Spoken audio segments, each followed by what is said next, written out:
Hello everyone, देखिए IPC के अंदर कौन सा ऑफेंस थेफ्ट हो गया, मर्डर हो गया, एक्सटॉर्शन हो गया, तो हम सभी को पता भी होने चाहिए। लेकिन कुछ ऐसे ऑफेंस होते हैं जो पता होना जरूरी है लेकिन हम सबको नहीं पता है। तो आज डिस्कस करते हो ना ऑफेंसेस को। तो देखिए सबसे पहला ऑफेंस है आपका abetment by instigation under section 107। कई बार होता है लोग एक दूसरे को उकसाते रहते हैं कोई ऑफेंस कमिट करने के लिए और सोचते हैं अरे हमने उकसाया है तो हमने ऑफेंस थोड़ी ना किया, हमारा कोई क्या ही बिगाड़ लेगा। लेकिन नहीं, ये अपने आप में एक ऑफेंस है, उकसाना भी एक ऑफेंस है, तो कभी ऐसा नहीं करना है। उसके बाद आता है अनलॉफुल असेंबली।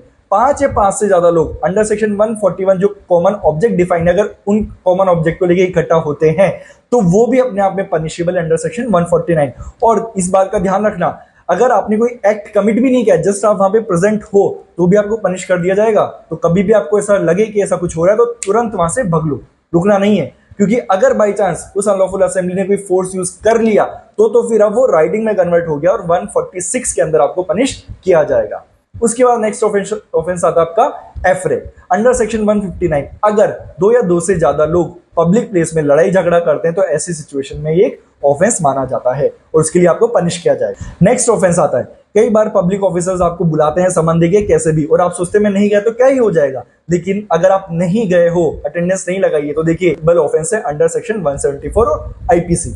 उसके बाद आता है हार्बरिंग, यानी कि किसी ने कोई ऑफेंस कमिट किया और आप उसे क्या कर रहे हो, अपने घर में पनाह दे रहे हो, खाना दे रहे हो, रुकने की जगह दे रहे हो, कपड़े दे रहे हो, उसे भागने में हेल्प कर रहे हो, तो ये अपने आप में एक ऑफेंस है। लेकिन हाँ, अगर जो ऑफेंडर है जिसको आप पनाह दे रहे हो वो अगर आपका हस्बैंड है या फिर वाइफ है तो ऐसी सिचुएशन में आपके ऊपर इस तरह की कोई भी चार्जेस नहीं लगाए जा सकते।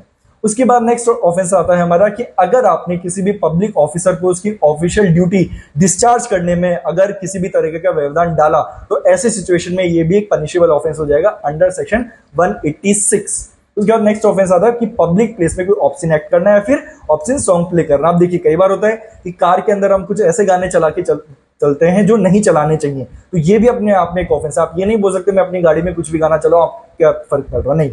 पब्लिक प्लेस में आपकी गाड़ी खड़ी है तो आपकी गाड़ी को भी एक पब्लिक प्लेस ही माना जाएगा। तो कभी भी पब्लिक में ऐसे गाने मत चलाइए और न ही अपनी गाड़ी को चाहे सुनसान जगह पर ही जाके खड़ी करके आप कोई भी ऐसा काम कर रहे हो जो एक ऑब्स्सीन एक्ट है तो वो भी पब्लिक प्लेस में किया गया ऑब्स्सीन एक्ट माना जाएगा और आपको पनिश किया जाएगा अंडर सेक्शन 294। अगला ऑफेंस आता है रॉन्गफुल रिस्ट्रेंट या रॉन्गफुल कन्फाइनमेंट। देखिए कई बार हमारी आपस में लड़ाई होती है और हम क्या बोलते हैं मेरे घर के सामने से नहीं निकलेगा, जबकि उसका राइट है।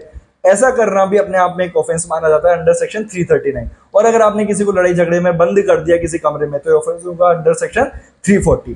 कई बार होता है हमारी लड़ाई झगड़े हो रहे हैं और हम उसे डराते धमकाते हैं तो ये आता है अंडर सेक्शन 503। और अगर आपने किसी भी तरीके से बॉडी लैंग्वेज दिखाई जिससे उसे लग रहा है कि आप फिजिकल फोर्स यूज करोगे तो ये काम आता है अंडर असोल्ट अंडर सेक्शन 351।